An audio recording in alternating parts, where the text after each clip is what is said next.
بسم اللہ الرحمن الرحیم۔ السلام علیکم ناظرین، ایک ایسی قوم جس پر اللہ نے اپنا دردناک عذاب نازل کیا اور اس قوم کے تمام لوگوں کو بندر بنا دیا۔ اس قوم کے لوگ کون سا ایسا کام کرتے تھے کہ اللہ نے اس قوم پر اتنا دردناک عذاب نازل فرمایا، اور یہ لوگ بندر بننے کے بعد کتنا عرصہ زندہ رہے اور ان کو کس قدر تکلیف سے گزرنے کے بعد موت آئی۔ جب یہ لوگ بندر بن گئے تو یہ اپنے عزیز و اقارب سے مل کر یا ان کو دیکھ کر کیا کہتے تھے، اور کیا آج کے دور میں پائے جانے والے بندر بھی اسی قوم سے ہیں؟ ان تمام سوالوں کے جواب قرآن اور حدیث کی روشنی میں سنیے اور مکمل تفصیل کے ساتھ جانیے۔ انسانوں کے بندر بننے کی شروعات حضرت داؤد علیہ السلام کے دور سے ہوئی۔ اس کہانی کا پس منظر کچھ اس طرح ہے کہ حضرت داؤد علیہ السلام اور ان کی قوم سمندر کے کنارے ایک گاؤں میں رہتے تھے، اور ان کی تعداد 70,000 کے قریب تھی۔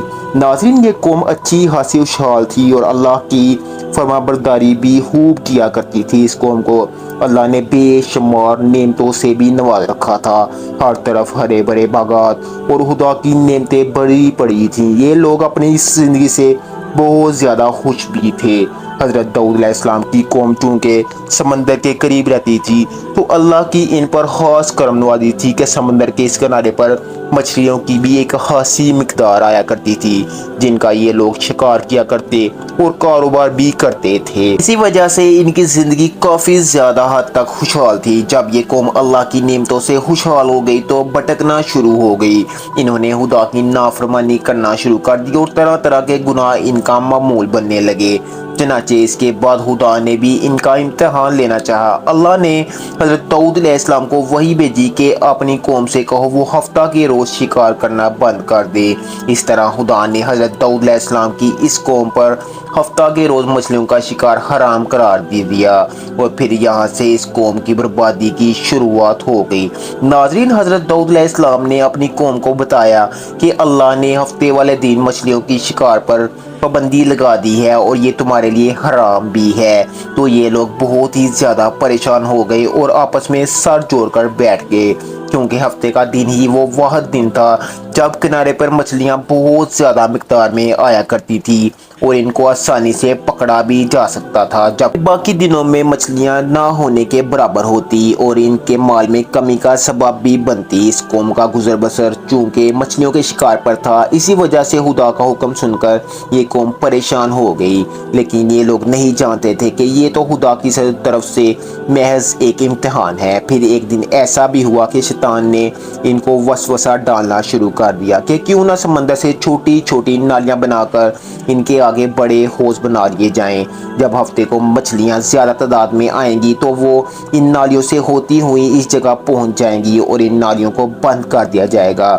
بعد میں اتوار کو ان مچھلیوں کو پکڑ لیا جائے گا۔ شیطان نے اس قوم کو ایسا ورگلایا کہ ہفتے کے دن ہم شکار بھی نہ کریں اور مچھلیاں بھی ہاتھ آ جائیں گی۔ بہت سے لوگوں کو یہ مشورہ بہتر بھی لگا۔ ناظرین، انہوں نے یہ سب کرنا شروع کر دیا۔ سمندر سے بہت سی نالیاں نکال کر حوض بنائے گئے۔ ہفتہ کے روز کافی مچھلیاں ان نالیوں سے گزر کر حوضوں میں داخل بھی ہو گئیں، اور اس قوم کے بدبخت لوگوں کو شیطان کا یہ مشورہ بہت پسند آیا۔ لیکن اس قوم کے لوگوں نے یہ بالکل نہ سوچا کہ جب مچھلیاں اس طریقے سے ان حوضوں میں قید ہو گئی تو یہ شکار کرنا ہی ہو گیا، اور یہ ہفتہ کے روز کو ہی ہوا جس کو خدا نے حرام قرار دے دیا تھا۔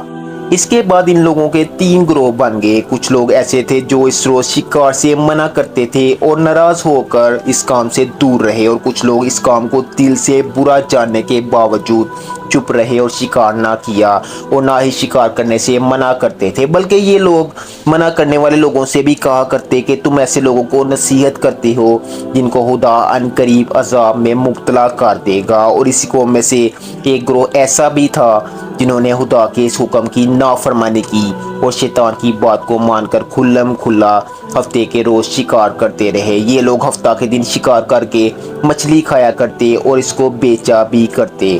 ناظرین، حضرت داؤد علیہ السلام کی قوم کے تقریباً 12,000 لوگ ایسے تھے جو ہفتہ کے روز منع کرنے کے باوجود شکار کرتے رہے اور ان نالیوں کے ذریعے سے مچھلیاں بھی جمع کرتے رہے۔ حضرت داؤد علیہ السلام نے ان لوگوں کو خدا کے عذاب سے ڈرایا کہ وہ خدا کی نافرمانی سے باز آ جائیں، لیکن وہ لوگ